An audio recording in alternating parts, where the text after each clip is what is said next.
For now, I wanted to watch this video here about Minecraft. Context, I've played a lot of Minecraft over the years, right? I've played a lot of Minecraft over the years, right? Okay? I'll admit it, right? I've been playing Minecraft since like 2012, right? Since it came out on, like, when did Minecraft come out on the Xbox 360? Minecraft Xbox 360 release date, right? When did this game come out? May 9th, 2012. Yeah, so I played it basically on the day it came out on the 360, right? You beat me by a year. I've been playing Java since 2013. So, like, I've been, okay.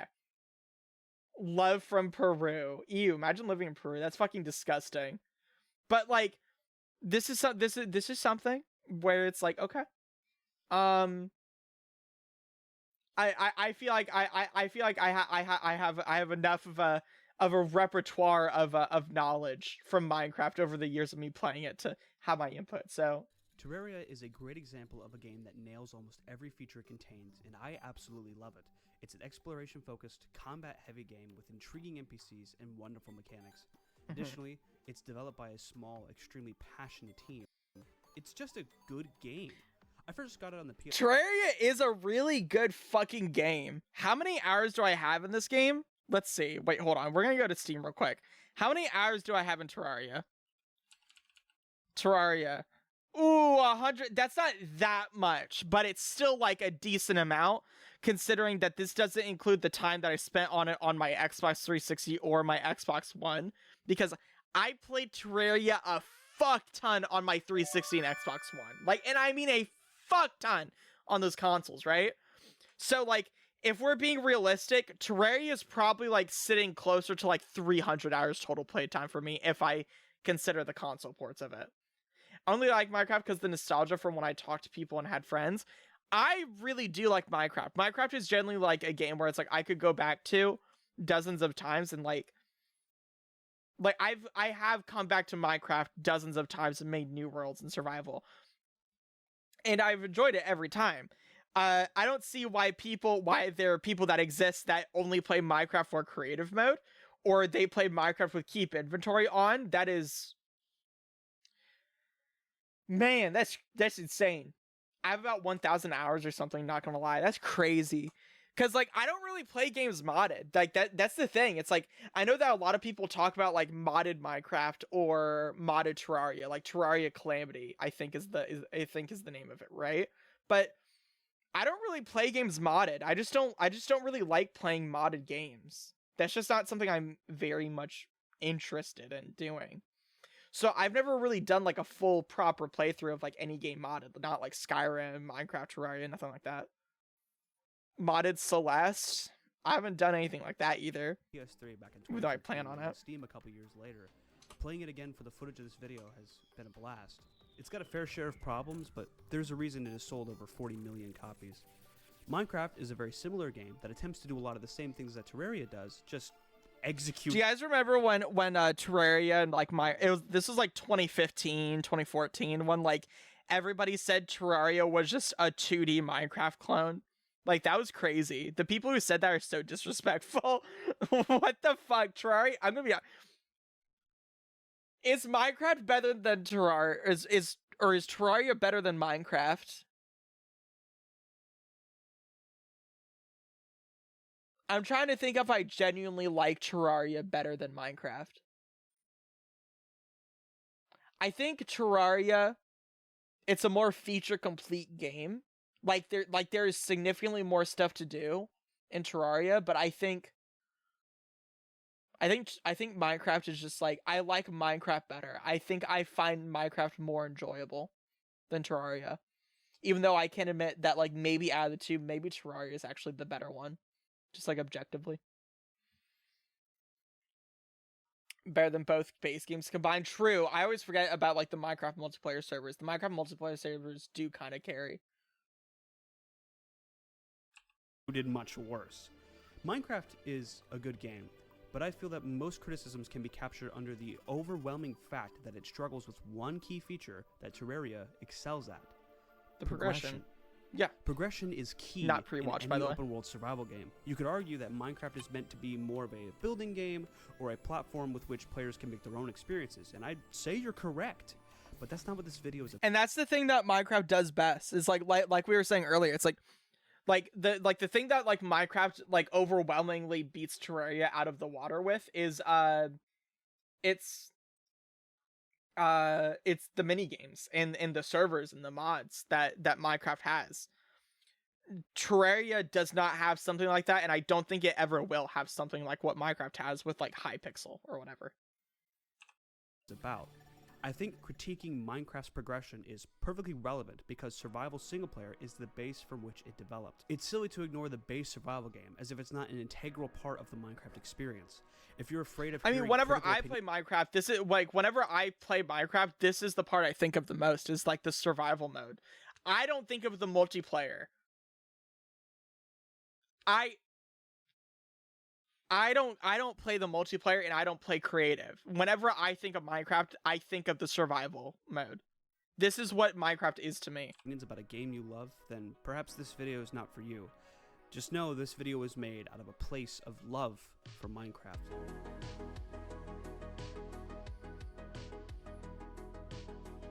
I mean, I really like Minecraft. I know really, I've started really from a very critical perspective, but let me be clear. In some ways, Minecraft is really good. The concept of mining is simple and intuitive. Anyone can left and right click. There's almost no skill to the action itself. Beyond that, getting the hang of building isn't all that hard either. Sure, you can take the time, become a master at building, but you certainly don't need to do that to progress in Minecraft. Yeah, for me, whenever I sit down and play Minecraft, the main thing that I'm doing is that I'm a miner. I'm not talking about the ones that Dream talks to, right? I'm talking about like the one where day one of the server, I'm like, all right, guys, I'm gonna see you guys in about 3 weeks. And I come out from the mines 3 weeks later, fully kitted out with diamond armor, and I have like 3 stacks of diamonds, and I have an enchanted bookcase of like fully enchanted armor and stuff like that. Like I go deep on those mines, bro. I go deep in those fucking mines, and I am in there. I am down spelunking those caves, bro. I am down in that dirt, getting all of the resources. I'm the one who gets all the resources so that the builders of the server can fuck off and just do random shit and just like frolic in the grass while I'm down getting my hands dirty in the caves. In the standard vanilla survival experience of Minecraft, there is a serious imbalance of challenges and rewards. Building things isn't too hard, so that's not a big deal. Mobs are pretty easy to fight, so, you know, that's fun. You could do anything you want while gathering up all the resources you need to build. I get so many resources, it makes what's happening in Africa look like fucking child's play. That is an insane sentence that right there. Oh, oops. Your mega base. Even better, you can become a redstone wizard and automate the hell out of your world, essentially letting the game do everything for you. I've never touched redstone by myself. The only thing I ever do with redstone is like whenever I look up a YouTube tutorial from like I can't remember his name. Fuck. It's like the guy with like the mustache or whatever. Like I'm talking about his Minecraft skin. He has like a mustache and like he has like these really in-depth like redstone tutorials or whatever. Like Mumbo Jumbo. Yeah, it's Mumbo Jumbo. That's about as in-depth as I get with redstone, is watching his tutorials on how to build like redstone farms that are like really efficient. You can beat the Ender Dragon with almost no effort, fight the Wither with a little more effort maybe, and get some Elytra and some advancements. Just a little bit more effort. It's not that much really though. About it. It's harder. Beating the Wither is harder in This all Bedrock sounds than okay Java. in theory.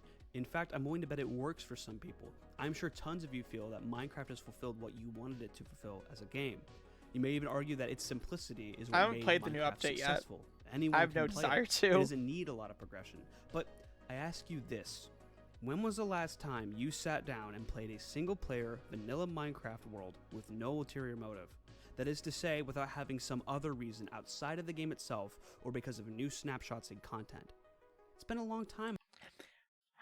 I don't. This guy's assuming like he's saying like he's talking like it's like this is a universal experience. I do that all the time. I just play it just because I want to. I'm like, actually wait. Cause like I just play it just because I get in the mood to. It's just like a mood that comes over me. It's not like a ulterior motive. It's just like I feel like playing Minecraft because that sounds like fun. I'm willing to bet. And I don't mean, oh, I created a new world and played it for a couple hours and got bored and haven't touched it in weeks. I'm guilty of it. We're all guilty of it. I mean, the last time you sat down and took the time to just become immersed into the game for no reason other than to just do it. Like a year ago. A game can be both almost simple exactly to a year pick ago. up Probably like a year and a half meaningful ago. progression. The ease Stop in eating my playing cum can come socks. from how That's the game teaches the player. And Fuck there's that. a good reason you haven't picked up the game in a while. It's because the game's kind of boring. If you're like me, you've been playing Minecraft for a decade. If you're especially stupid like I am, you will have a career revolved around it and consequently spiraled into a deep depression where the thing that brought you joy is now tied to making you money and you're afraid that you're going to end up like every other boomer who hates their job. Unfortunately, Minecraft sucks at making players feel good while playing it. The vanilla survival experience in Minecraft is mind-numbingly boring and hasn't changed in any significant way since 2011. All the time, I see people commenting things like, this game is only fun with friends or mods. And while I disagree with them in some ways, it's very easy to understand why many people feel this way. We've grown up. Minecraft hasn't. It's kind of like an old, reliable car. It always works, but you're not thrilled to drive it anymore. I don't know. It's like I don't really feel the same way that he does about Minecraft, but that's because this guy is a jaded like Minecraft YouTuber. He's a jaded Minecraft YouTuber. I'm not a jaded Minecraft YouTuber. I just play it because I like it. You know? Jenny mod, that's so true, honestly. The next time I play Minecraft, I'm definitely adding in the Jenny mod to it, by the way. Just saying. Next time I play Minecraft, Jenny mod is going straight into the mod folder. No questions asked, no hesitation at all. Jenny mod is going to be the first thing at the top of that list. But it's like, I don't know. I don't really agree with this guy. Like I said, I'm not a jaded Minecraft YouTuber because like I have fun in Minecraft. I like the survival mode just because it's like it's just like a relaxing thing going through the loop of like spawning in, making a house, going in the mines, and then getting a bunch of resources and then upgrading or finding a new house and then like making like a big house and then like making a big mine and then like making my world look pretty. And then like once I achieve the goals that I feel like achieving or just kind of like get out of that Minecraft funk, then it's like, all right, I stop playing. But it's like that lasts for like maybe like a month to like 2 months that like I'm playing that world. And then like I retire for about a year and a half or 2 years before I go back into another Minecraft survival world and repeat that process again, you know? Maybe this time I add like shaders or a different texture pack or like something, but like it's all generally the same for me. Or my friends are like, hey guys, let's do a Minecraft server. I'm like, all right, hype. When you're at home and you want something to do, it'll work, but it doesn't go 0 to 60 like the new cars can. Even still, it's always there waiting for you to open the garage. Always an option when you need to take a nice evening and a relaxing drive. I believe that the reason Minecraft feels so boring to many I'm not players, saying it takes me 3 weeks to get to that point. I'm saying it takes me 3 weeks before I finally do get bored at that. You're bad at Minecraft. I hate you so much. I hate you. I'm not bad at Minecraft, okay? Fuck off. You're cute. I know I am. I like gay femboys. Well, you're in the right place, baby. I am the gayest of gay femboys. Seeing the sword on left hand is so disorienting. Are you non-binary? No. I use he, her. You haven't beaten the game yet, SMH? I have beaten the game. I don't know what you're talking about. Do-do-do-do. Do-do-do-do. Hold on.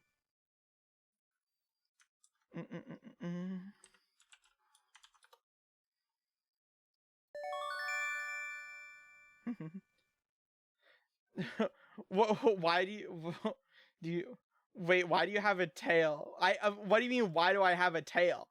I have a tail because I'm a fucking fox. Panky hits different while drunk. That's crazy. That's crazy. As I said previously, progression is one of the most important factors of any video game. Progression can come in many forms. In some games like Mario, it's in your ability to take on more and more difficult parkour challenges as the game goes on. Utilizing the knowledge and skills that you've gained from earlier on to take on the challenges in the end game is a very rewarding and engaging experience. Another great example is Metroid. Metroid games are like the pinnacle of progression. Players start off extremely weak and fragile, only to build up to extreme strengths through exploration Give me just a second, chat. I'm gonna. Hello, everybody. Hi. Sorry. and challenges. Other open world games like Terraria offer a more meaningful progression than Minecraft does. In fact, let's talk a little more about Terraria. Part 1. Terraria.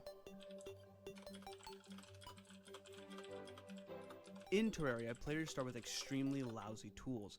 These tools are not only agonizingly slow when it comes to gathering materials, but also have -1 range compared to any other standard tool. This is particularly engaging for a couple of reasons. One, starting with slow tools means that players have a need to obtain faster ones that can mine more. Two, having better I heard tools we're hating Panky. I incentivizes hate players Panky to too. That's explore insane. more things with those tools. Tools never break in Terraria. Instead, Terraria intentionally makes the early game feel slow, Happy New sluggish, Year. Happy New and Year. awful. For example, when using copper tools, players may find they mine materials like gold or platinum extremely slowly, but when they upgrade Not to stinky iron shit. tools, mining gold becomes just a little bit quicker, and so does mining everything else.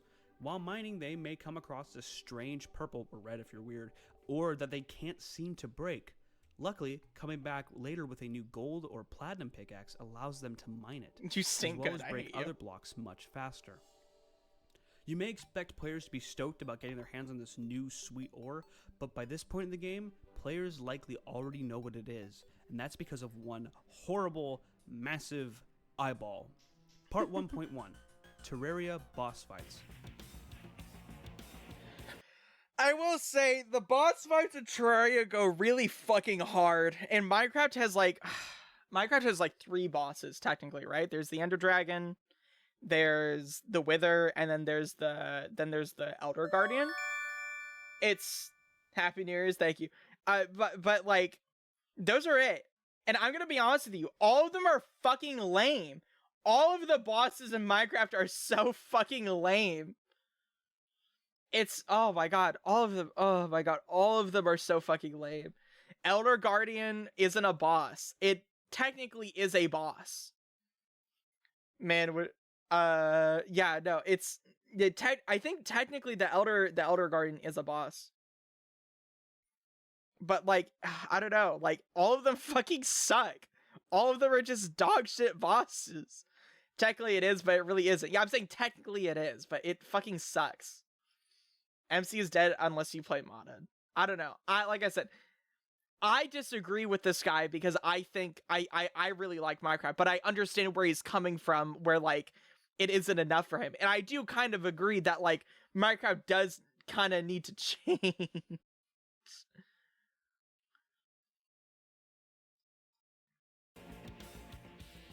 The first boss in Terraria is King Slime, but nobody gives a shit about him, so let's move on. The second boss in Terraria is the Eye of Cthulhu, a massive eyeball that floats in the air and summons other little eyeballs to attack the player, and then later grows teeth in the second phase of the fight. Players can summon this boss in one of 2 ways. The first way to summon it is by smashing 6 demon contact lenses together, but How long is this video? It's 6 minutes. that's boring, so who cares? The second way is likely how many new players first Just spin discover off, with their dude. life. Holy shit! Hold on. Speaking of legends, oh my god, Minecraft Legends Steam charts. Do you guys want to see Minecraft Legends Steam charts right now? I think it's this one. Oh my god, an 84 player peak, and then as 38 players. Its all-time peak was 5,000 play. Oh my god, it's so dead. I know that like a lot of the players were on like Microsoft like Game Pass, right? But like the fact that like a game has like it, even like the like there was a day where it reached 7 players as its all-time low. Like that is pathetic. Like that is absolutely pathetic. Yeah, see right here. I managed to find it. Wait, hold on. Right there. It reached 8 players as an all-time low. Oh my god. No, this is Legends. This isn't the Diablo clone. This is this was the RTS that they did. Man, that is pathetic. life was about to become really, really bad. You see, when a player has silver armor or tungsten or higher, there is a chance that when night falls, they will get a very strange message popping up in the corner of their screen. To a new player, nighttime is already extremely dangerous. Early on, players have likely died several times to zombies and demon eyes already. To be told very ominously, you feel an evil presence watching you. As soon as night falls, kind of a scary it's message. terrifying and certainly made a 13-year-old me panic. The Eye of Cthulhu fight is both genius and perfectly Happy executed. New Year's! It's Happy a New real Year's. challenge for new players. And Wait, really?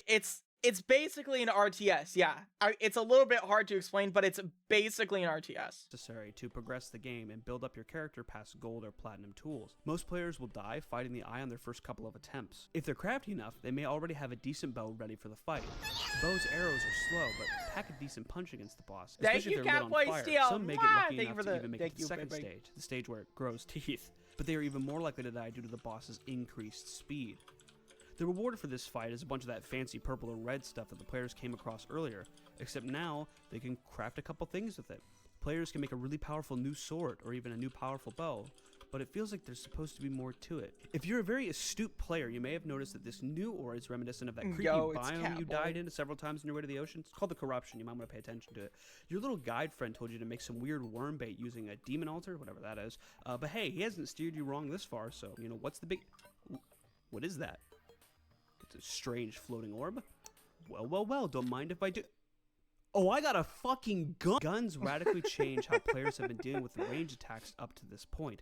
I gotta say, getting your first gun in Terraria does feel kind of lit. It does feel kind of lit. Fix this problem. Bullets shoot much faster and pack a decent punch. What's my New Year's resolution? The gun you got is extremely slow firing, much slower than that bow you've been using. So naturally, you buy a slightly weaker gun that shoots faster from the merchant, and you're off blasting that worm thing the guy told you about. This is a really good example of effective progression. The player learns key information about where to go next via the game itself and organically discovers new things that radically change how they approach the combat at each point. The gun versus bow predicament is just one example of how combat evolves as you continue to play, but that's not even the best part. You don't have to kill. Why play a gun in Terraria when you can play with like the Daedalus Stormbow? That shit is so fucking like the Daedalus Stormbow. For anybody that doesn't play Terraria, I believe that's the one where it makes your arrows rain from the sky. That shit is so fucking overpowered. It's literally a fucking like a hail of arrows going down onto the monsters on the ground. It's so fucking overpowered. I love the Daedalus Stormbow. Oh, it's such a fun weapon. Kill the Eye of Cthulhu to get the gun. That's just how most people do it. In the footage you're watching, I got the gun first, and an extremely powerful melee weapon, and I used them both to just fly through these boss fights. If a player has extensive knowledge of the game's mechanics, then they could take on the challenge of entering the corruption before ever having good gear and getting their hands on much more powerful items before most other players would, allowing them to breeze through some of these boss fights as a reward for their knowledge of the game. The underground corruption is extremely dangerous early game.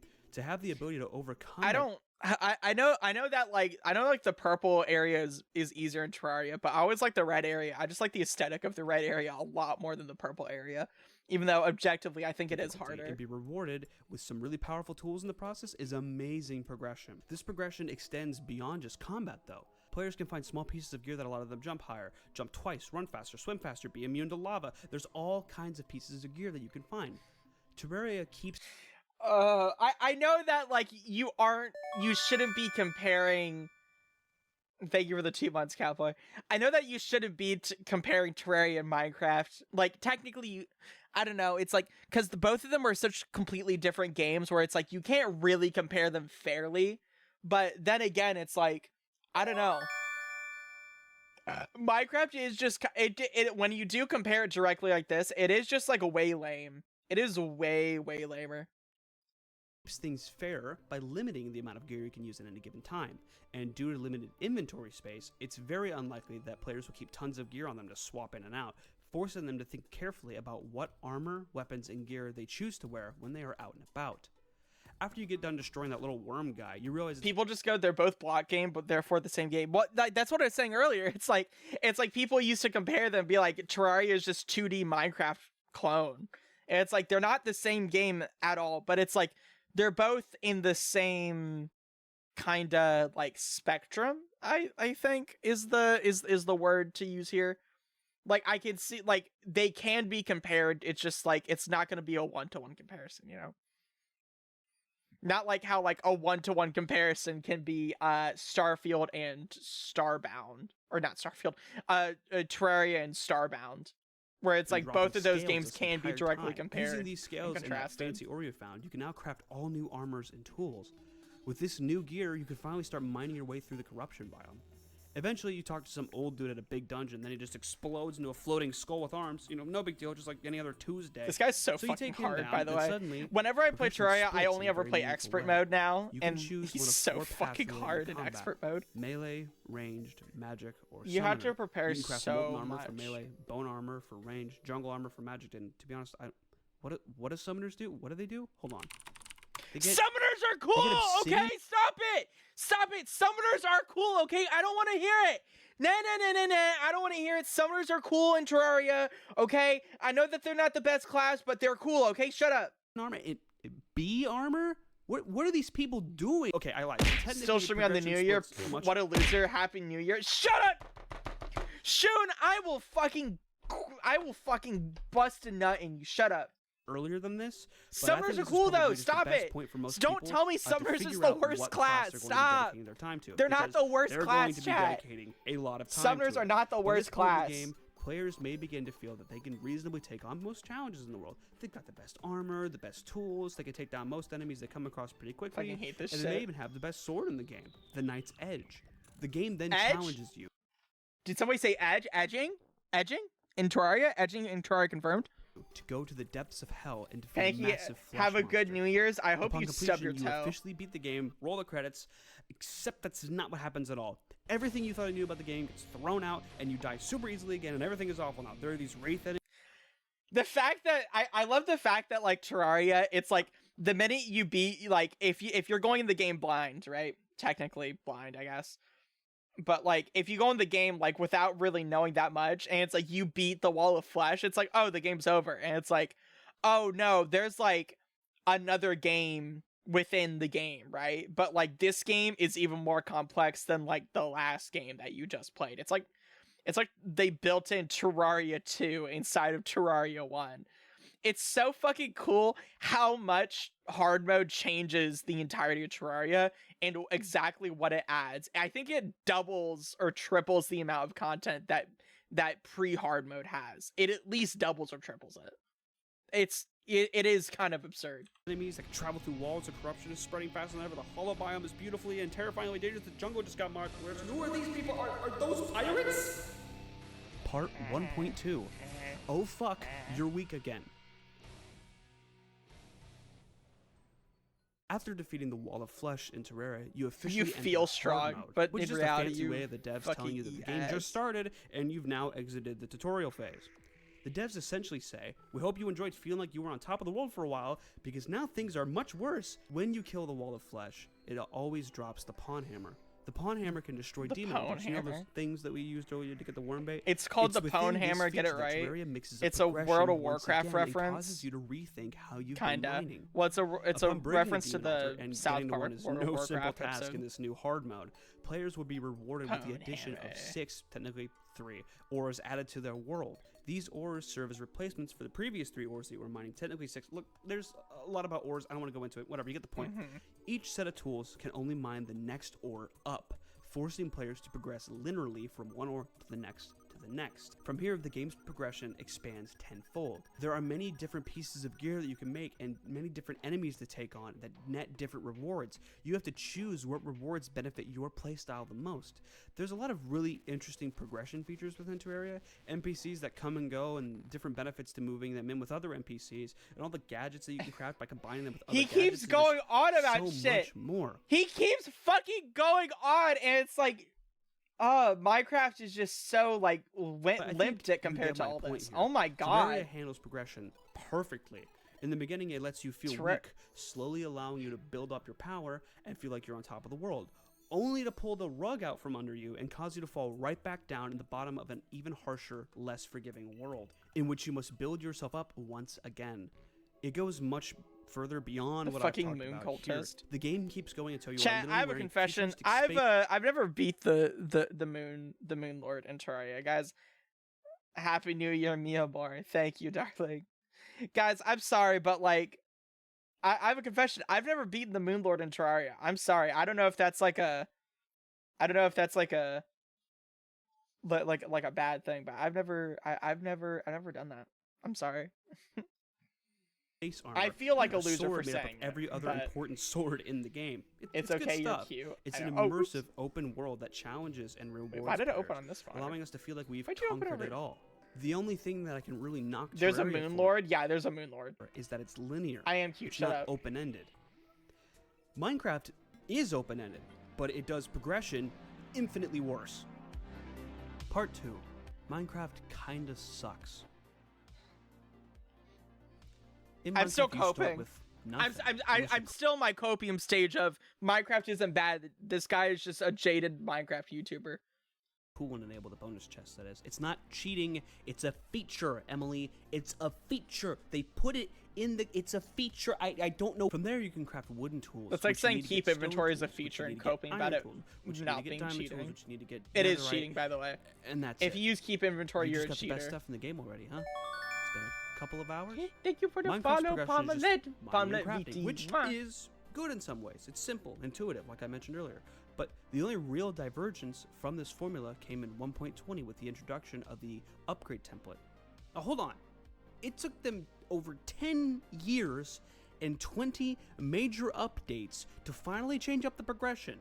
It took Mojang this long to realize that limiting progression to just mining ores over and over gets old. What the actual fuck? The upgrade template itself is fairly rare and is only found in bastions and extremely deadly fortresses in the depths of the nether. Using a template on gear causes the template to disappear. Luckily, you can duplicate these, but the cost is 7 diamonds, which can be fairly steep. But what price would you pay for the best gear in the game? The big issue with Minecraft's progression is that none of it is really challenging or engaging. I'm not saying It is extremely easy to get the best set of gear in the game within like maybe 4 or 5 hours of playing. Like if you really sweated your ass off, you could get like a set of at the very least full diamond with decent enchantments within like 5 to 6 hours of playtime. I want Minecraft to emulate what Terraria does. I like Minecraft. Its core mechanics are simple. You mine, you get stuff, you use that stuff to get more stuff, and you use that new stuff to get even more stuff. It's very simple to understand. It still works. This by itself isn't necessarily bad, but I didn't know that door trick Minecraft's still progression worked. has another big issue. You can get the third best tier of tools within 60 seconds of making a brand new world.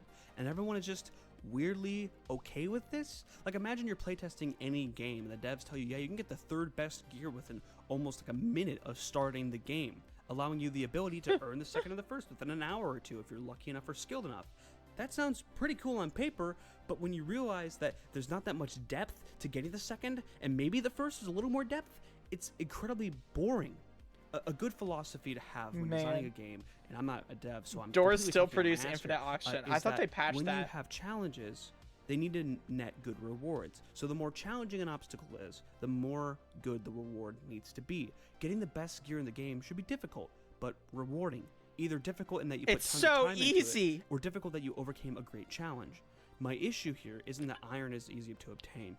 It's that iron is the third best tool in the game, and going from iron to diamond is extremely easy. It only gets a little harder when going from diamond to netherite, which I appreciate. I love how netherite is implemented into the game. They took it requiring away in players have Bedrock. diamond Oh, tools I already see. And gold ingots Because like to get netherite. I play a lot of Bedrock because that's what all of my friends play. Not because that's my version of choice. It's just that's what all of my friends played. So it's like, why not? Is a really cool feature. It's a meaningful and important change of pace when it comes to getting gear. On paper, the ability to get the best gear from the start seems like a really cool mechanic, and it's certainly rewarding for players who deeply understand the game's mechanics. The issue with the system is that you don't have much in the way of engaging progression after you get the best gear. Maybe, have a beacon if you want to do that, but what good is that when you've conquered everything else already? But Garrett, I see you typing in the comments. What about enchanting? This guy's It's a name lot of is fun, and Garrett? adds What a whole new fucking layer of depth nerd. to the game. No, enchanting was ruined with 1.14. Fucking has not nerd. recovered since. Players can now set up makeshift, borderline slavery-based breeding camps to get all the enchantments they need and basically... You're making actual... Oh my god. Dude, I love that the meta in Minecraft became to make, like... to make these slave camps. I love that that is the meta in Minecraft, is to make slave camps for the villagers. I think that's my favorite thing ever. The meta is slavery. I mean, guys, the meta back then, back in like the 1800s, was like, it's 1800s. I mean, it was also slaveries. That was the meta back then. I'm not saying that that was a good thing. I'm just saying that the meta back then was... It was slavery. They had it down. They had the meta down a few hundred years ago. Minecraft is just copying the 1700s.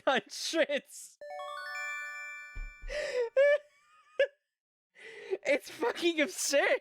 It's great. I love it. No, don't get me wrong. I love that the meta for Minecraft is slave camps. I think it's really funny, but it is kind of funny that Minecraft did kind of make that meta by accident, is slavery. Continually murder innocent villagers over I think that's and great. bring them back to life to get the best prices for those enchantments.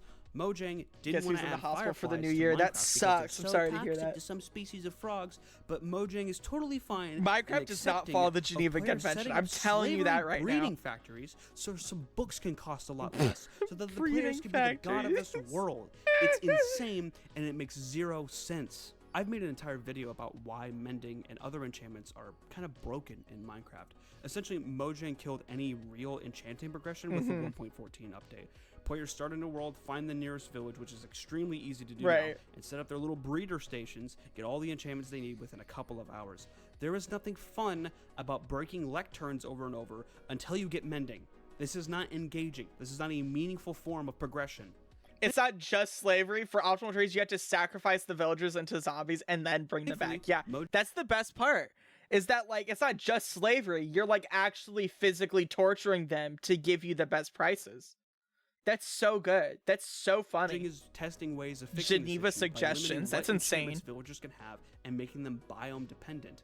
Mending books can now only be traded from swamp villagers. This is amazing. What a great system. Because there are no villages in swamps. Players either have to transport 2 villagers from the breeding camps, which can be a nightmare to do. Who's Geneva and why are they going to conventions? Praying that 2 zombie villagers spawn. It's not a breeding factories. I hope that I get put into a breeding factory. Having to transport the villagers or wait around for a zombie, but this is a step in the right direction. Let me ask you this: when you're done setting up your little glorified forced labor camp in Minecraft, do you feel good about yourself? I think there's a word for that. There's like a word for that. I think that's you know, there's this guy back in the 1940s. He had a gnarly looking mustache. I can't remember the word for that, but you know what I'm talking about. It was those kind of camps. That's the meta in Minecraft. It's he was a bit crazy. He had a funny mustache. He had some wild ideas. The funny mustache man. Out of the work you just put in, did that feel like honest work required for the best enchantments in the game? It is honest work. I don't know what you're talking about. I don't feel good about it. It's not engaging in the slightest. How the hell is breaking lecterns over and over fun? It's horrible. So you just log off and you shit on the game in the nearest YouTube comment section when somebody says the game is still fun. Occasionally, I do find single-player vanilla Minecraft Michael Jordan. That's crazy. However, I noticed that I only play single player when there's new content to look at because, dear God, anything new is a breath of fresh air. Recently, Mojang has been taking steps to make already existing structures have more function. Minecraft was inspired from him, I think. As well as creating new structures like Trial Chambers and Trail Ruins to encourage players to go exploring again. Trial Chambers are super cool, and I think they are a great addition to the game. However, the content added to existing structures in 1.20 leaves a lot to be desired. That being said, armor trims are really cool. I love the customization. I think it's one of the best moves Mojang has pulled in a long time. On a personal Why note, are you crouching? using armor trims and NBT Why data, are you can basically crouching create inside of a fucking jungle temple? Every single one of them are the exact same layout. The only thing that's different about them is the loot. Why are you crouching like this is like some scary adventure you're going on? custom armors with their own textures and stats. For example, I made like an amethyst armor set that gives you like a 10% speed boost when you're wearing the full set. It's just iron, but it has the same defense as Don't ruin chainmail. the immersion, Just know my that there's bad. a lot of cool stuff you can do with commands. So anyway, armor trims are cool and all, but none of them actually progress your character Immersion. in any meaningful way. Rather than give these structures unique I loot also that love the change part up how it's like you don't even like use the levers properly. Like usually what I do, I just take a pickaxe and I just mine through it. I don't care. how you engage with the world somehow. Mojang opted to have them give some cosmetic stuff as to not interrupt the currently bad progression of the game. To Like just illustrate my break point, it. What are let's you compare doing? some loot you get Don't from be the a Desert fucking Pyramid in nerd about it. Minecraft Just use to your some of the loot you get from a pickaxe. Desert Period in Terraria. Yes, we're using Terraria again. I'm sorry. It's just a really good example. Forgive me. Pyramids in Minecraft have their own basic loot table that yields You're kinda ruining the junk like immersion. I rotten don't flesh and care. bones, or the occasional emerald, diamond, or even a golden apple. These are nice. They're incredibly useful. However, they've been this way in the game for over 10 years. In 1.20, Mojang essentially added a new room to pyramids with the addition of archaeology, a genuinely cool feature, by the way. And you can also find the Dune armor trim. Beyond this purely cosmetic armor trim, there is nothing exclusive to the structure. Well, I guess there's the certain. This video makes pottery you want to shard, play but that's not the point. Minecraft. There Kinda. is nothing It's exclusive. kind of doing the opposite, like of like what this guy This intended. feels like a good time to explain the He's like different types shitting of on progress you Minecraft, but can I'm like, have in damn, I video kind of want games. to play it now. There is vertical progress and horizontal progress. Vertical progress is pretty simple. You can go from A to B to C and so on. Horizontal progress makes things a lot more interesting. Instead of going from A to B, you may go from A I keep forgetting to it's A1, 1:30 in the morning. or maybe Holy switch shit. things up and go back to B or B1. Sometimes horizontal progression can just be a one-off thing. Maybe it goes to A3 and A3 doesn't go to a B3. It just stops there. I couldn't tell you who I got this from, but I know I've heard people talk about the different types of progression in video games and why they differ and why that's important. It's something to keep in mind when I talk about progression. Anyway, in Terraria, you can get a unique vanity set of Pharaoh's Clothes. Cool, pretty similar to Minecraft in that respect. You can also get Enigmatic two really good too, useful items expert. for early game: the magic carpet and the sandstorm in a I bottle. don't think The magic Minecraft carpet is is bad. kinda I've said this before. I'm like, I played it recently. When I say recent, I mean like a year and a half ago. But it's like I did like a full playthrough like fairly recently. I don't think it's bad. Feels 2024, man. I don't think Minecraft is bad. Like, I genuinely don't think it's bad. I think this guy is just a jaded Minecraft YouTuber. ass, but it allows players to hover in midair for a short time. Kind of neat, you know, just allows for some horizontal jumps. Pretty nice. This makes previously difficult jumps a lot easier. The sandstorm in a bottle is one variant of similar items that allow the player to double jump. It has its own animation that is unique from other double jumping items like the cloud in the bottle or the fart in the jar. Okay, listen, I unironically This guy use is a the fart in the Terraria jar 'cause it's fanboy. just- I mean, like, for the sure fart he's a noise makes me Terraria giggle, fanboy. I mean, okay? like, that's I'm a obvious, cavalcade of but childlike he is cynicism, bringing up unleashing my good dreams points. of- Like, I think it is I think he is right.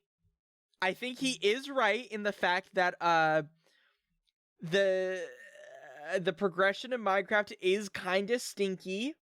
It's not the best. It does get very boring and it's the same thing every time. But on the other hand, the progression in Terraria is the same thing every time, except you can do different builds, you know? So it's like both of these can be applied to both games, you know? But I will admit that Terraria, there is a lot more you can do during the samey progression to make it feel different. When Minecraft, there is only one path. So, also, thank you, Shidu, for showing up. Mwah. of comedy onto the world, and in this endless pursuit, I have no bounds. In other words, I'm 12. The It's coolest part about the 125, sandstorm in a same. bottle isn't how it allows players to jump further, but how it can be used to craft better items. For example, you can combine it with a red balloon, an item that increases the normal jump I've height, almost drank this to whole make a bottle of sandstorm in a balloon. You could then take grape that juice. balloon and tie a horseshoe to it to have a single item that lets you jump higher, double jump, and negate all fall damage all in one. This is crafting with depth. It's intuitive, engaging, creative, and rewards players for exploration with more than just pretty clothing. It doesn't just give players something to say, hey, cool item I can use once. Yeah, I do think it is kind of lame how like one of the biggest features of like one of the last Minecraft updates was the fact that it's like, hey guys, We have transmog in our game. Isn't that cool? Guys, we have transmog in our game. Do you guys want to come back and play it again? We have transmogs in our game. That's awesome. It's like, no, that's not cool. Terraria just looks unappealing to me. Terraria is a lot of fun. Terraria is a lot of fun. I'm telling you, Terraria definitely is a good game. I'm not saying that it's a bad game. I'm just saying, like, I think this could be applied to both. I think some of his complaints can be applied to both games to a certain extent. But rather opens the door for even more possibilities in terms of crafting that you may have not been aware of, all from one structure. Every structure in Terraria houses some kind of loot that players can utilize to further progress their abilities, and almost every single I don't like games where it doesn't explicitly tell me what to do. Okay, Toby, do you want me to be honest with you? I didn't want to like be the one to admit this, right? I didn't want to be the one to admit this. However, you're right. You're so right. You're so totally right. I like games where it gives me a quest marker. That's why I like Skyrim. I like quest markers, you know? I enjoy quest markers, chat. I'm sorry. I'm a quest marker enjoyer, okay? I'm just like not, I don't know. I'm not a big fan of games like Elden Ring. Like, I've talked about this before and I'll say it again. I did not like Elden Ring because it was such a big open world and it gave you no direction other than like kind of like the vague direction that the Grace gave you. With, I don't know. I didn't like Elden Ring because it was too open and it was too overwhelming and I got stressed out playing the game. I got very stressed out playing Elden Ring because it felt like it was way too much that was happening in the game. I wasn't a fan of that. I don't know. I feel like a normie for saying it, but yeah. I just get stressed out in open world games. Open world games make me stressed out and just like I get overwhelmed. And like okay, you said that's what you need a guide for. You said you need a guide, like you said you don't like games like Toby said he doesn't like Terraria because it doesn't have like a guide, right? Technically it does, but like it doesn't have like a quest or like any markers. You're just kind of spawned into the world. So you cannot play Terraria without the wiki open. I do not like that. I don't think that there has been a single person who has played Terraria and hasn't had either a friend teach them, handhold them through the game, or they haven't like used like a wiki or like YouTube videos to help guide them through the game. I just like you in Terraria, you either need a friend to teach you or you need a wiki. Like, you're not gonna be able to get through Terraria, especially like the first few bosses, just by like, how the fuck are you supposed to know that you're supposed to throw the voodoo doll of the guide into a lava trap in order to summon the wall of flesh without looking that up? I think that is Terraria's worst part about the game. Is that there is no guide at all on how to do anything. I think that is Terraria's biggest weakness by far. Is like it doesn't guide you. Like you need to use a wiki for it. Or you need to have a friend to teach you. I'm just saying, it's like other than that happening by you're saying you learned that by killing a voodoo by accident. Exactly! By accident! By accident! What are the chances that you're gonna kill a voodoo carrying demon and it's gonna fall into the lava?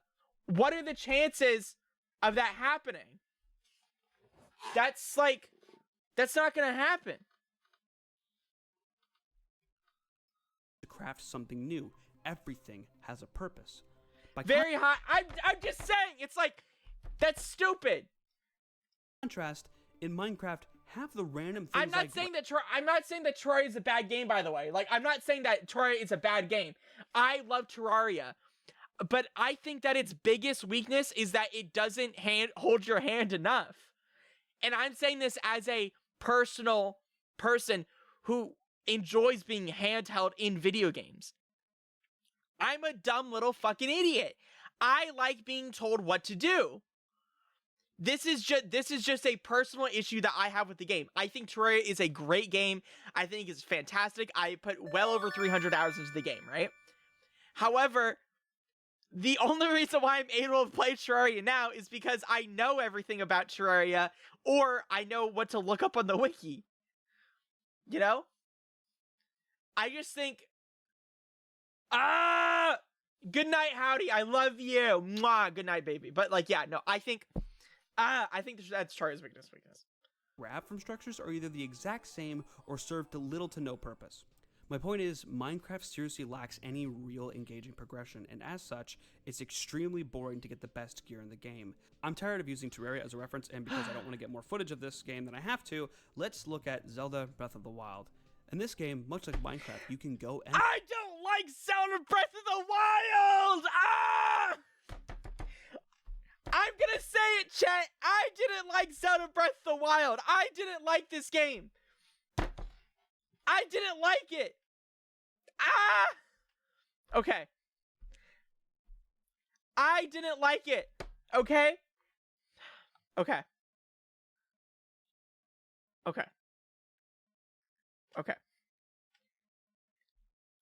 I know I just said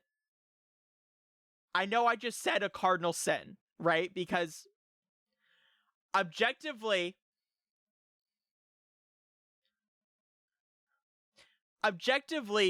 Breath of the Wild is a good game. I am not going to dispute that at all. Objectively, Breath of the Wild is a very, very well-made game, right? We can all sit down and we can all come to that agreement. It is a very well-made game, and that there is no issues with the game itself. But as someone who is a dumb idiot who needs waypoints,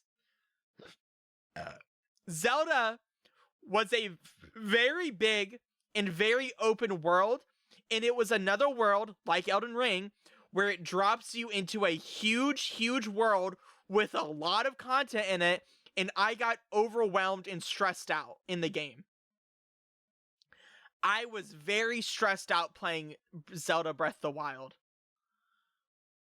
Currently just talking about I'm sorry to hear that, but no, I was very just like, I was stressed out playing. They're just on the map. They're on the map that you have to make for yourself. I don't know. I don't like Zelda Breath of the Wild just because, like I said, it's too big, it's too open, there's too much stuff to do, and I got overwhelmed and stressed out. That is why I did not like the game personally. I am able to admit that the game is a very good game, it is a very well-designed game, and I understand that a lot of people like it. But I just don't like the game because I got stressed out. There's too much stuff in the game. I'm starting to not like games that have hundreds of hours of content or like tens of hours of content in them.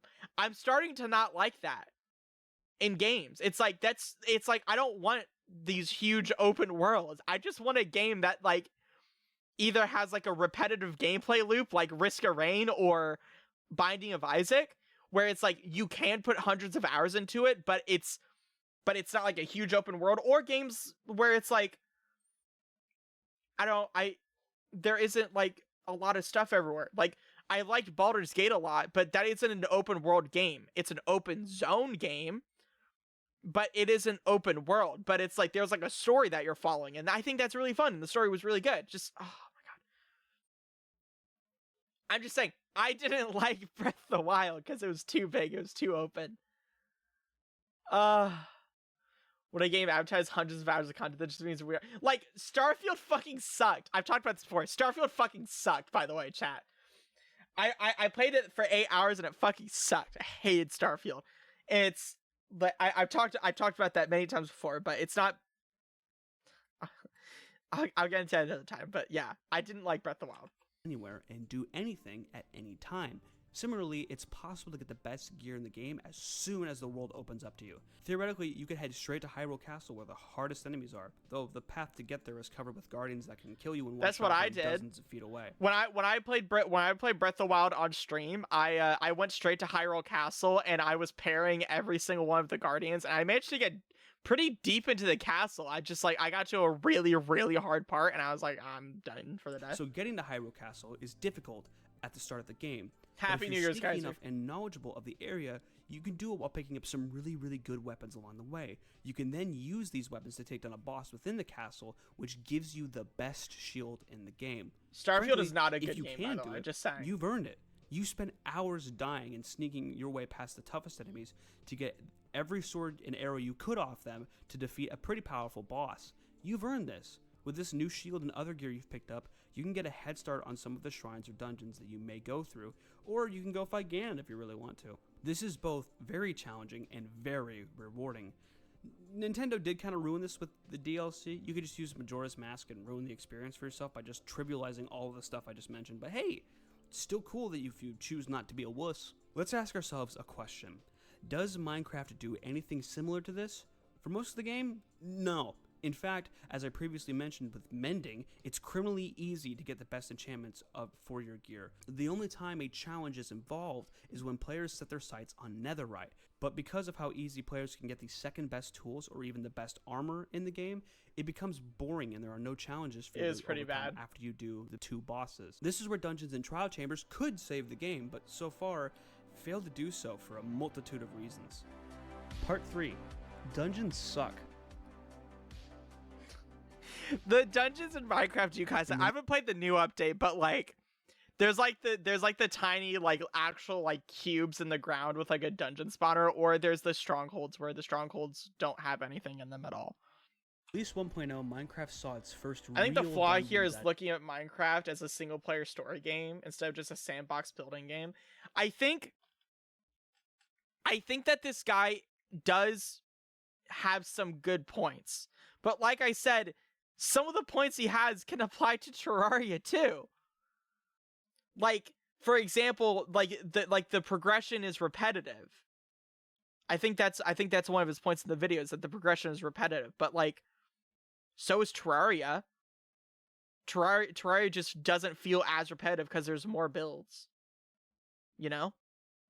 Added to the game, the Stronghold and the Nether Fortress. Minecraft is not a story game. It's just sandbox. It's cool. This was back in the day when progression was fairly simple and we didn't have to enslave innocent villagers to get mending, probably because mending didn't exist. These dungeons at the time were considered amazing and innovative additions to the game. Dungeons up to that point had just been small rooms with the exclusive mossy cobblestone. Do you just call Minecraft Story Mode an abomination? What the fuck is wrong with you? Minecraft Story Mode is not an abomination, you piece of shit. It's a very well-made game, and Ruben was the best character in all of gaming. A couple chests and a monster spawner, which We love Ruben. 3 mobs. Spiders, zombies, or skeletons. Side note, here's something you may not know. You could fully customize how these spawners work with commands. Like, Mojang has a plethora of tools that they have graciously allowed us to use and to tinker with. It's such a shame that they themselves do not take advantage of these tools literally built into the game. By editing the NBT data of a spawner, I can change how many mobs it can spawn at once, how close a player needs for it to activate, how far away from the spawner mobs can spawn, what the mobs are wearing, what tools they are carrying, their health, status effects, names, their loot tables. This is insane. Wait, so like they just like have this tool that they let other players use and they're not using it? The fuck? Using all these tools. So like no. So like for anybody that doesn't understand, this basically like, you know, like the dungeon spawners and stuff like that, like this is like a custom tool that you can that the Minecraft developers made where you can like change around the properties of like the dungeon spawners itself. It looks like a lot, but it basically you're just changing like the properties of what that dungeon spawner has. I think so. And like what monsters it spawns, etc., etc. I'm able to create unique challenges. For example, on my server, I make my own dungeons by utilizing fuck. By changing the NBT data of spawners, I have made custom enemies that my players can take on. We have everything from poison skeletons to boss fights that range from, oh, this isn't too bad, to, holy shit, why does it run that fast? In my dungeons, boss mobs typically have armor that makes them faster than the average mob. For example, the Dungeon Guardian 1 is a pretty basic boss mob. It moves 20% faster than the normal zombies do. And the Guardian 4 moves 80% faster, which is just about the same as a player's sprint speed. In addition to the movement buffs, That's their crazy. armor and weapons That is- typically have enchantments that make fighting them That's particularly so painful. evil. The Guardians 3 and 4 have thorns on their armor and high protection on the armor Good as night. well, and just increased health. For an added challenge, I tend to put skeletons or witches posted up top of the boss rooms to shoot at players while they frantically try to outrun the main boss mob. It took a lot of trial and error, but the only way I've been able to accomplish this is by using plugins and commands to severely limit what my players can do while in boss rooms.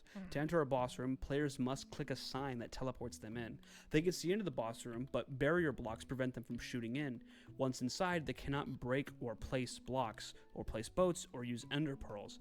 If they try to quickly run into the treasure, they'll find that it's set up as a parkour route that can only be activated via a button with a slight delay, Look at all these fucking evil zombies. They're such an asshole for that. making it very hard That's for players cool, to jump to but safety without being You're killed. such an asshole Likewise, for if that. players attempt to leave, there is a It's door kind out, of like but usually there is a D&D. I wouldn't say massive like delay between when you push the D&D, like button at all. and when the It's door kind of like actually opens. I've also if started I were to using compare this to a game, it's kind of like a Diablo. cobwebs and 1.5 block tall gaps to achieve the same effect. Players are forced to engage with the boss to get loot, lest they wish to die. There's no cheesing these dungeons. Or like a roguelike, These I should mechanical say. challenges accomplish a couple things: is incentivizing definitely a lot closer teamwork to like a and roguelike. genuine engagement with the boss fights. It only takes this much A dungeon work crawler. because Minecraft's That's another AI word is for it. so awful, and it makes creating any challenge extremely difficult. The tools that Mojang have given us are effectively offset by how crap the AI is. If I had tried to make this work without the use of plugins, I couldn't. Every single mob can be placed into a boat and made effectively worthless. I've witnessed it happen. Players would rush into a boss room, trap the boss in a boat, and kill it with zero challenge or effort. This abuse of the game's I think this guy is mad that the game gives you tools. But like, I'm gonna be honest with you, I wouldn't think of that. I wouldn't think to put all the mobs in fucking boats to permanently like debilitate them. He's mad that Mojo. No, because he's mad. No, because he's like malding about the about putting mobs in boats. It's really fucking funny. He's mad that Mojang isn't using it. I think he's more mad that Mojang isn't using it. But like, it sounded like he was getting a little pissed off at the at the fucking mechanics is the death of any vanilla challenge. Couple this with the lack of real challenges to begin with, and you really begin to see why so many people are bored of the game. It's easy to see why mod packs like RL Craft are so popular. They make progression RL Craft is meaningful, cool. It's and just there's I don't real play challenge. modern Minecraft. Mojang's lackluster use of their own features and poor hostile mob AI create the perfect I think that's just coping from when he didn't ban boats from his dungeon. I think that is like that was like a weird thing to like go on about. It's like I understand it's like you're mad about it, but you can't be mad at players for being creative. I mean, like that's like being mad at players for being creative, like Tears of the Kingdom for like creating like fucking Gundams that they use to like go like take into arenas. storm for a very boring and repetitive experience. Actually, I think we should talk a little bit more about AI for a minute. There's a lot that goes into this, and there's a lot that could be fixed. Part 4. Bad AI. I want to seduce the door. If a skeleton shoots another mob, so long as that mob has not already been hit by the player, that mob will turn to attack the skeleton 100% of the time. This is cool in theory and even makes for some neat situations where you can save yourself by getting a skeleton to shoot a creeper and blow up all the mobs around you. But if you, say, enter a trial chamber and you find yourself in a room with a ton of skeleton spawners, they will all shoot each other to death before you get a chance to lay a hand on them. Again, this will happen 100% of the time so long as you don't attack any other mobs first. You can let them do all the hard work for you, regardless of what difficulty you are on. The thing is, Mojang already has mobs that ignore this rule. Pillagers and piglings can shoot each other all day and not care. They'll still kill you even with an arrow in their head. They don't care. You're the target. This is one of the reasons that illagers and piglings are some of the most toughest enemies in the game. They're the only enemies that begin to pose a real threat to players, and as such create some of the only actual challenges players will face. For example, inside of woodland mansions or during village raids, an evoker can spawn. The evoker is a mini boss fight that is genuinely hard to beat if you don't have the proper gear or a good sense of what you need to do. The fucking evoker. This is an example of a pretty good boss fight. It uses a variety of attacks, and when you find one, it's never alone. It almost always has other illagers around it to make the fight that much more difficult. And as a reward for taking one on, you get a Totem of Undying, an item that literally lets you cheat death. A worthy reward for sure. This is one of those meaningful progression items that Minecraft is severely lacking. Illagers are probably one of the best examples of progression and challenge that Minecraft has to offer. You would think that maybe the final boss would be more challenging, but you can literally kill it in seconds with the Ender Dragon has always been a joke. So what can Mojang do to fix this? Part 5. I think how can I don't know. It's like because like I think that the Ender Dragon is a bit of a joke, right? But it's like Minecraft does have a lot of tools that people are able to use creatively, like the beds for like the Ender Dragon. It's like that's a very creative solution to very easily take out the Ender Dragon, right? It's like I mean like I could see them like nerfing like the Ender Dragon or like increases explosion resistance, sure. Place 5 beds, easy one. The Ender Dragon became a joke when people started to shine a dragon with beds, yeah. Mojang fix this? Going back to monster spawners for a moment, these blocks have the potential to do amazing things. And as it stands, the biggest issue with them is how players exploit them and turn them into automatic mob grinders. Actually, hold on a minute. Oh my god, I haven't talked about automation yet. Holy shit! The real part 5. Automation kills the game. We'll get back to actually the redstone in the game goes fucking Before we talk about crazy. solutions, I think it's important to talk about automation and its role in severely harming the game's progression. Like most things in Minecraft, the idea of having multiple farms that can... Do you think this guy is mad that, like, the Industrial Revolution happened? Do you think this guy is mad that the Industrial Revolution is a thing? No slight on this guy, but, like, the Industrial Revolution... Fuck this automation is bad. I think automation is cool. I think the amount of tools that Minecraft gives you is cool, but it's like you don't have to engage with those systems if you really don't want to. Do all the heavy lifting for you sounds really cool. In order to make some of these farms, it takes a lot of work to design. I think this guy is mad that Terraria doesn't have the same level of automation that Minecraft does. Find one and understand redstone. In many cases, you have to have a deep understanding of how the game works to create some of these farms. But that's just it. You're not the one designing it, are you? I made that chicken spawner all by myself without looking up a YouTube guide. I don't know what you're talking about. Most of you didn't take the time to learn how to conceptualize and execute such an intricate farm that utilizes iron golem spawning to yield tons of iron. You watched a mumbo jumbo or someone else do it. And I don't know what you're talking about. You let another player do all the hard work of designing the machine. You simply pointed and clicked where they told you to. You don't have to understand automation or learn basic electronic circuits. Hell, you don't even need to know what redstone does. You just point and click wherever the funny YouTube man tells you to click. Okay, but how is that different from what Terraria does? How is that different from what Terraria does? Where you need to look up guides for the shit that they... Actually taking the time to learn redstone and applying it is super cool. This is Cope? Are you talking about me or the guy? The guy It's in the really video. Engaging. I recently learned what comparators could do, and I've started using them to design my own things for my server. I deeply respect those YouTubers who help people understand redstone. It's a really useful tool, and education is never a bad thing. I just think some people may abuse that for education as it. Oh my god! This guy was kind of cooking a little bit. He wasn't he's not like Gordon Ramsay levels of cooking, but like he was cooking a little bit, right? I think this guy is smarter than me and wants to rub it in. I learned how to efficiently boss already in Terraria because YouTube as well. This guy's like a teacher who says you won't have a calculator in your pocket for a whole life. I don't know. I think him complaining about like automation in the game because you look up YouTube tutorials is like, how is that different from what Terraria does? This dude burnt the egg. Excuse to never truly learn or understand how things work. The worst part is it's not really the player's fault. This is just how the game is made. Minecraft does nothing to teach players of how redstone works. I'm like locked in right now trying to listen to him so that I can like efficiently like argue back his points. It has almost zero examples of how redstone functions. The only two examples I can think of are ancient cities and jungle temples, and these either have very limited uses or are locked behind one of the most deadliest challenges in the game, and not to mention tons of cool loot, meaning likely nobody will ever take the time to look at the redstone. No, in fact, we're gonna go to YouTube right now. We're gonna go to, okay, Terraria automated farms. We can go to YouTube right now. How to make a very efficient mob farm arena. How do the best farms in Terraria. Let's look this up right here.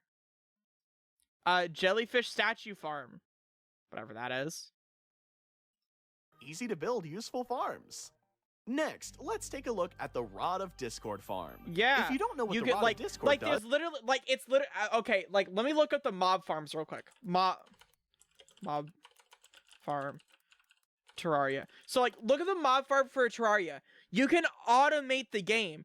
Like, this is a completely automated thing where you stand here in this area for hours at a time. Mobs start dying immediately. Okay, so if you've never played Minecraft before or Terraria before, the way that this works is that you carve out a huge area around you in a giant square, right?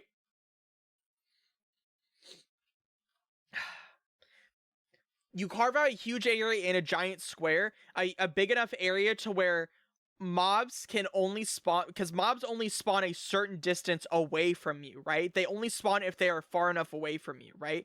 But like that, they don't spawn all the way across like the other end of the world, right? They spawn off screen, but they don't spawn like all the way at the ends of the world, but they spawn a little bit off screen. So what you do is that you build a cube that's big enough to where mobs can spawn off screen, but not far enough to where it's like too big, right?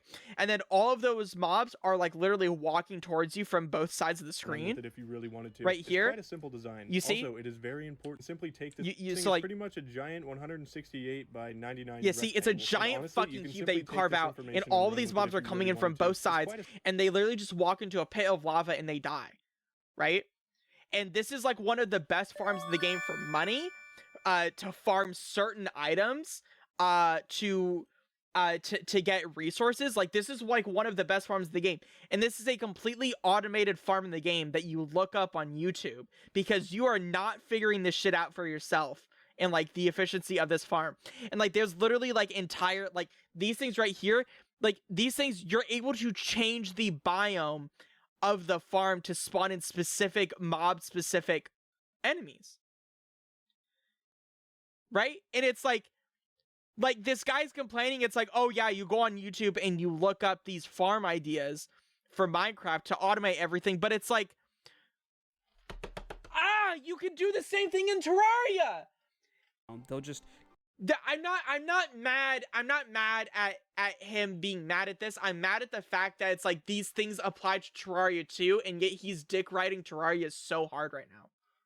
get the things that they want to loot and then leave like every other. I want him to make points that doesn't apply to Terraria. To go onto the internet and learn from others, which isn't bad on its own. It can, be a good community thing. It becomes a problem when players have no reason to learn themselves and are content with just watching someone else do all the hard work and then reaping the What do you mean? rewards. This isn't the fault of the player or the This is the same exact thing in Terraria. There is literally redstone in Terraria. There is the equivalent of redstone in Terraria. I don't know if you guys know this, but Terraria does have its own equivalent of a redstone in machine system in the game that you can use to build automated farms. What is this guy going on about? or the content creator. It's the fault of the game. I'm sure we all at least know one person who plays Minecraft, gets all these automatic farms going, and then goes, oh, why is the game so boring? People don't fucking do that, because that's the cool part. It's like when you play Stardew Valley and you play Stardew Valley starting the game with no automation, but by the beginning or middle of year 2, your farm is almost completely automated, like with like the auto petters, the auto feeders, the sprinklers, and you have time to go do some of like the cool endgame stuff, right? And it's like the same thing in Stardew, where it's like you like the automation potentially is part of the gameplay loop so that you can automate certain parts and make your quality of life in that world easier. There isn't an issue with automation there is not a single issue with automation in the game. The automation is not part of the progression, but it can be a part of the progression for some players. Not every, because it's not a required step to do, but it does help. You are making it boring. You don't take the time to design these things yourself. You've copied someone else's work, and frankly, the game does a terrible job of teaching you these mechanics, so I can't blame you. However, some automatic farms Oh were my clearly not god, I'm going to anticipated by the kill this developers. man. Do you really think Mojang accounted for people to set up massive gold farms on the roof of the Nether? Do you think they thought that people would breed villagers endlessly to satiate their capitalist desires, to control their own little wage slaves, only to have them killed and brought back to life in order to obtain a cheaper price? No. They didn't. That's why they patched the one out after 4 years of being in the game. They didn't think we'd be monstrous enough to do that. But hey, they designed the villager system to be that shitty and promote that kind of behavior, so can you blame a guy for trying? On the bright side, they have fixed the village. Like I said earlier, I think it's really funny that they accidentally created a slavery meta in Minecraft, but I don't think that's an issue with the game. I think that's just players being creative with the systems that they are given. Do I think that getting mending makes the game way too easy for librarians? Absolutely, but this is just people being creative. I don't know. Villager thing, for the most part. Mojang's blatant disregard for their own mechanics and how players abuse them actually causes a net decrease in freedom and variety. The consequence of how the game is designed unintentionally pushes players down a very narrow path to achieve efficiency. Hey, look, a wolf But armor. Garrett, It's after fucking you type it in the useless. comments, You're still have to never set gonna up bring these wolves farms, you into can combat choose with not you. to. Sure, this is true. However, in any competitive vanilla multiplayer experience, you kinda do. Even in non-competitive servers, players still feed into this weird desire to outdo their fellow man. They have to have the best gear, the best loot, the most money, but then they rush and make all these automatic farms, and then they go, oh, fuck, I'm bored again. And what do you do when you've reached the top? You get bored and you quit. I don't think Krabs got robbed. I think every mob in the mob vote got robbed, by the way. I think Mojang should have caved and added all three of them, but they didn't because the mob vote brings in a lot of traffic for the game. So unfortunately, they're going to do what brings in the numbers for traffic and talk about the game rather than what's better for the game. Choosing to not make automatic farms and do things the hard way can also lead some players to make fun of other players for not doing things the most efficient way. For a game that promotes freedom, it sure does everything in its power to limit players from deviating from a specific game progression path. Okay, so how do we actually fix all of this? Part 6. How can Mojang fix this? Tell me. Because, okay, so what I think is that, I'm going to make a prediction right now that this guy's going to say he wants Mojang to make the game, he wants to constrict the player more. That's what I think, is that he's gonna mention some way that to constrict the player more to make the game give you less freedom in what you do. But the whole point of Minecraft is that there is so much freedom and versatility in what you're able to do in the game that constricting the player removes the whole point of the game in the first place. Of it being a sandbox that you can do whatever you want in. Trial spawners and trial chambers are the light in the darkness. They have the potential to be a sort of saving grace when it comes to progression. The trial keys are really interesting, and I hope they do more than just unlock some random room or a box. Mojang has a golden opportunity here to do something. This guy fucking sucks at this game. Oh my god, look at this gameplay. To be a sort of look at him, when it comes to progression. He goes down. He places a lava block on the staircase right there. Do more. Okay? The lava, it flows down. The zombie moves over. Some random room or a box. He panics. He misses. Has a golden he hits it. Here he lets it hit. Really why didn't you? If I were that guy, I wouldn't have let that zombie hit me. With these structures and the mechanics. But will they? Maybe? They've already proven they are willing to take things a step further than usual by having skeletons hold poison arrows in their offhand. He just had really bad gameplay, Luna. Something they've never done before. A skeleton holding a tipped arrow? That's some spicy content right there. What do you mean? They've done that before, right? With the enchanted skeletons. I don't think holding the tipped arrows, but they've had those skeletons with tipped arrows. Now do the same for the other mobs. In my opinion, as the difficulty goes up, so too should the difficulty of structures and mechanics. Sure, mobs may have a higher chance of spawning with armor and hard mode than when compared to normal or easy, but imagine if Mojang actually edited the specific NBT data of mobs depending on the difficulty. Okay. Give me some zombies that wear full iron with enchantments and run faster than other zombies. Give me spiders that are invisible with extra health. Give players a serious variety of challenges. I think, okay, I know that I've been clowning on this guy this whole time, right? I don't think he's wrong that having more variety of mobs to make the game more interesting, like gameplay-wise in survival mode, I don't think he is wrong for saying that. I think he's actually very correct. That's very true. The game should add a larger variety of mobs. But when Mojang puts these hostile mobs up for a vote, they are never going to win because the normie players are never going to want to purposefully add harder hostile mobs into the game that make the game harder and more interesting to play. Because look at the Ice Pillager or whatever. That was a semi-interesting mob in the game that they could have we're not talking about the Phantom. Everybody was burned by the Phantom, so they never want to add hostile mobs again. This is a random Coco saying that everyone here is loved and appreciated. Thank you, Coco.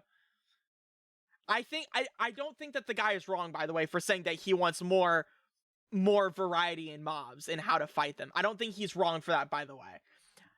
This guy has had a lot of bad takes, but I don't think this is one of them. I want to take on higher difficulties.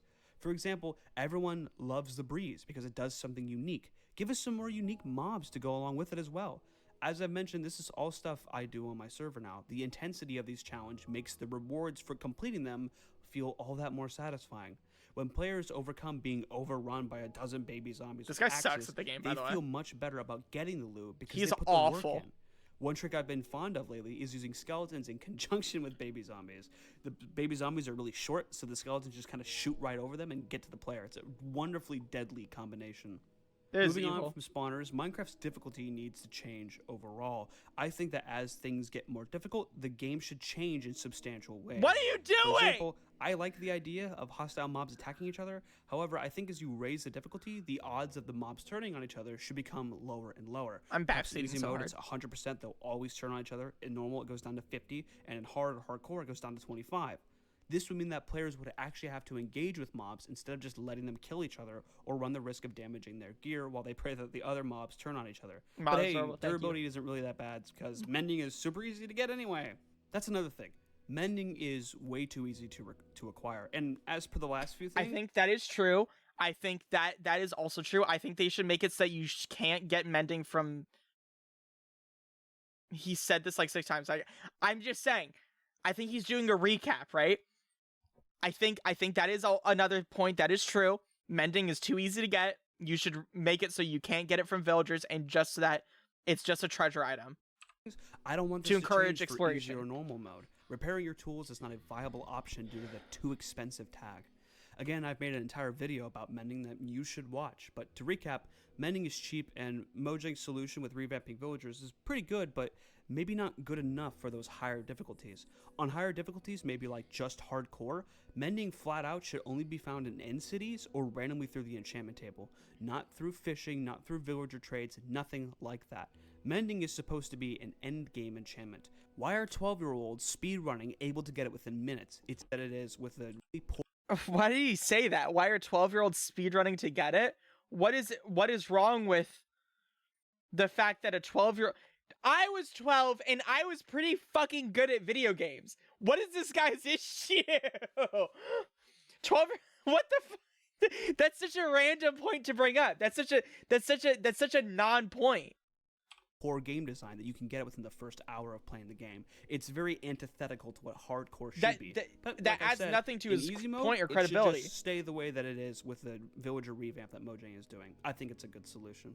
Something else Mojang could do is have more unique gear that can be found in structures or in different biomes. Yes. If Minecraft had, say, a special type of sword that could only be found in strongholds, maybe a boat that moves faster than... I like the direction that Mojang was going, where they made it so that, like, the leather boots make it so you don't sink into the snow. I just wish that they had more things like that in the game. Like, you had different reasons for wearing different sets of armor. All the other boats inside of ocean monuments, or pieces of that boat found amongst shipwrecks.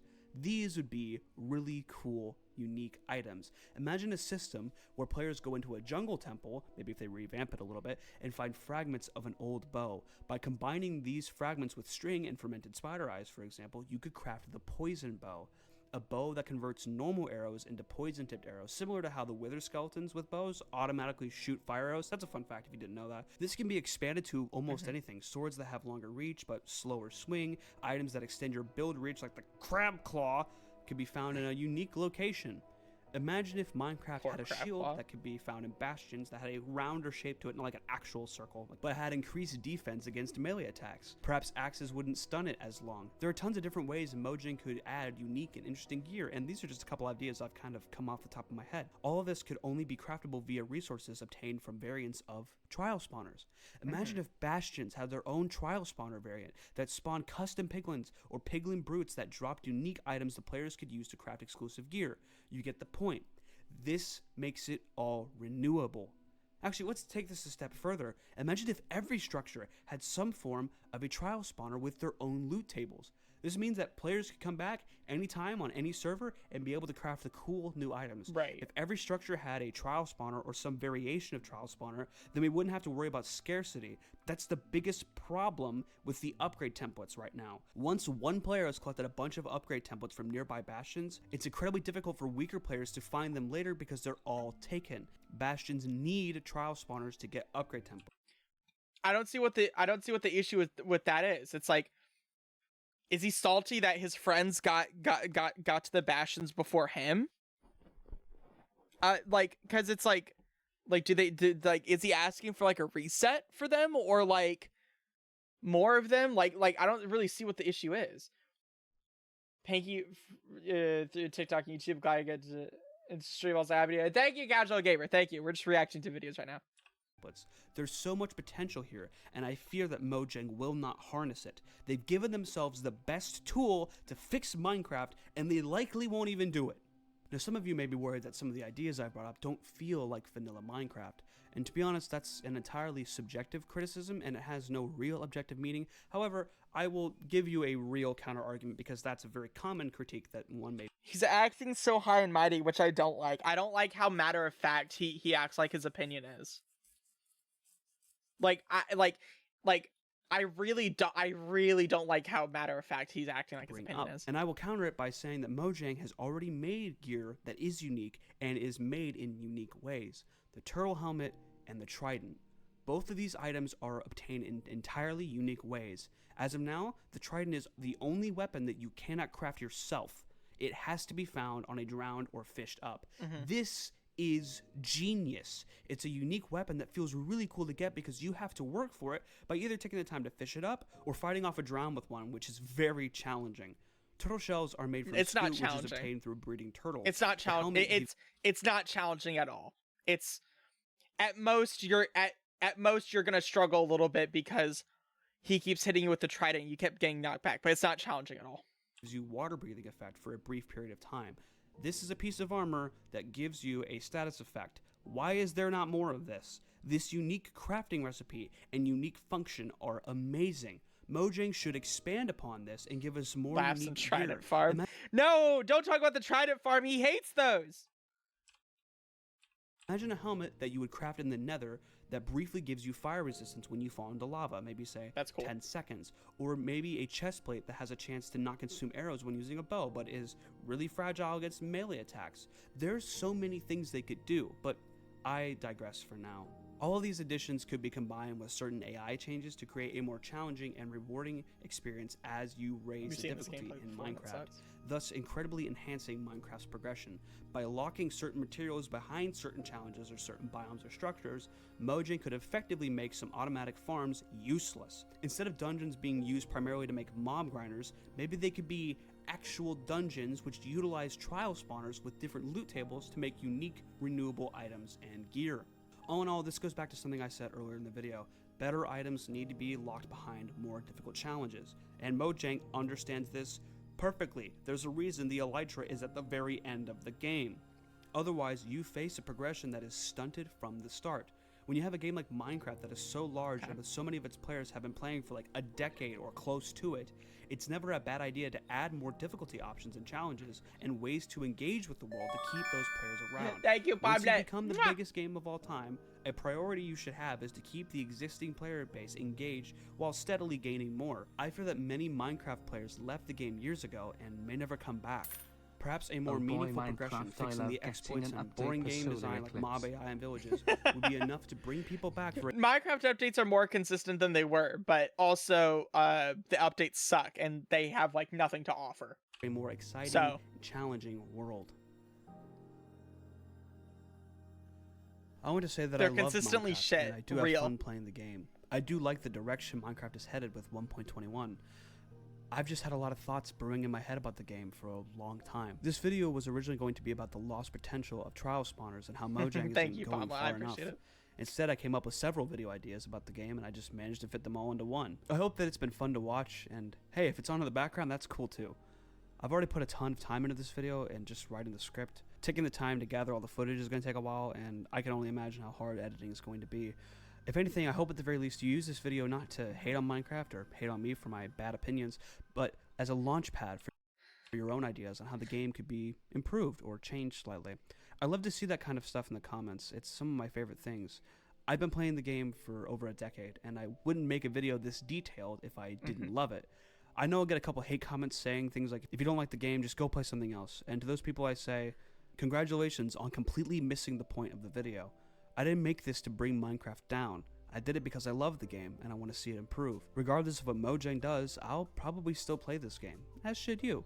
We can advocate for improvements and criticize while still being huge This man fans. doesn't need hate. Criticism He doesn't didn't- mean he- the game or Mojang themselves are deserving of hate. He did In bring fact, up good I think points. we criticize it And the because things that we he like it. wants, that We he want said see he it wants do to see better. directly add We to want to see Minecraft. more of it. I'll let him Good finish. criticism comes from a place of love for something, not a place of hate. Keep that in mind before you go writing a hate comment. Who am I kidding? Anybody who wanted to write a hate comment has already written one by this point. I welcome rebuttals and critiques of my ideas, so long as you're not mean about it. I may even have my mind changed. I welcome open debate, and it's one of my favorite things about my videos. Thank you so much for watching this video. If you really enjoyed it and want to see more, consider liking and subscribing. My videos will likely be in this longer format moving forward. I like longer content. It's what inspires me. Hello, so I hot wanted to dog. make some of my own. If you're interested in joining my Minecraft server, there's a Discord link in the description below. I think it's a ton of fun. I mean, obviously, I'm a little bit biased. It's extremely unforgiving and, as such, very rewarding. Players are giving a very different experience on my server than what they would in a normal SMP or just normal Minecraft. I'm proud of my work. I developed it for over a year, and I'd love it if more people were there to witness it. Anyway, that's all for today's video. If you want to become a member, that's always an option. You could have seen this video early if you're a cool member, but I do appreciate your support nonetheless. I'll see you guys all in the next video. Bye-bye. Okay.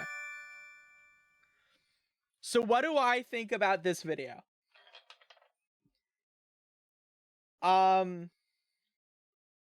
Let me open up Spotify here real quick, so I can put something on the background while we talk. We're guys, we're going to circles and discuss the book, and then we're gonna come back and meet together in class, and then we're all gonna talk about the game, get the video together. We're gonna talk about our individual thoughts. Okay. Let's all split into group chat. We're gonna have circle time, yeah. So I'm trying to get my thoughts together. I don't think that what he said, everything that he said was wrong. Right? I don't think objectively everything he said was wrong. He did bring up good points in the things that he specifically said he wanted to see added into the game are things that honestly would make the game better. Like, for example, making it so that there are more unique mobs, right? Adding way more unique mobs into the game, adding like locking things behind more difficult challenges so you can't get like some of the best loot in the game by just fucking like trading with villagers, and just adding more variety of like things to do effectively, right? I think that some of his criticisms about the game itself, like the automation, I think that is kind of an L take, because Terraria is this, like, because like the issue that I have is that he was dick writing like the fuck out of Terraria, right? But Terraria has the same issues of the game feels repetitive, because you are doing the same thing in the game, like on different playthroughs. It's masked by the fact that there are different builds, so like you are able to get some more replay value out of it, but the general progression path is going to be the same thing, aside from the items that you're getting to build your character. The automation was a really dumb one, because you can do the same thing in Terraria, and automation can be a part of the progression path. I just think like he wants to feel like he's earning like the items instead of like automating it. But like I find automating stuff really fun. I think that's a really fun part of the game, is automating stuff, because it's like you don't start off with automated stuff, and it's not super easy to get. You still need to get all the redstone and the iron and all the resources you need for it, and then you're able to build it, and it's able to like make your life so much easier while you focus on doing other things, right? While you're gone. It's not like automation is a thing where it's like immediately as soon as you spawn in, you're just able to automate everything, make the game trivial. Like, no, that is something that you do need to build and get the resources for. Is getting the resources for them a little bit easy? Yeah, but it still doesn't take away the fact that it's like you still need to get the resources. Enchanting does need to be reworked to a certain extent, or at least like making it so that, like, villagers aren't as overpowered. It's like, dude, like, do you know how much work you have to put into getting an iron farm? Like a good iron farm, not like the shitty one, the tiny one or whatever, but like I'm talking about the good iron farm, you know? So I don't think this guy is wrong. I just don't think everything he said was right, and I don't like his matter-of-fact kind of opinion where it's like everybody that like disagrees with me. It kind of felt like, he didn't say this, but it felt like everybody that disagrees with me just doesn't like the game, or you missed the whole point of the video. It's like, but it's like he did say at the end of the video, it's like if I am open to like listening to people, and I don't think everything he said was wrong. I just don't think everything he said was right, and I think that he was dick riding Terraria a bit too hard when Terraria has the same issues.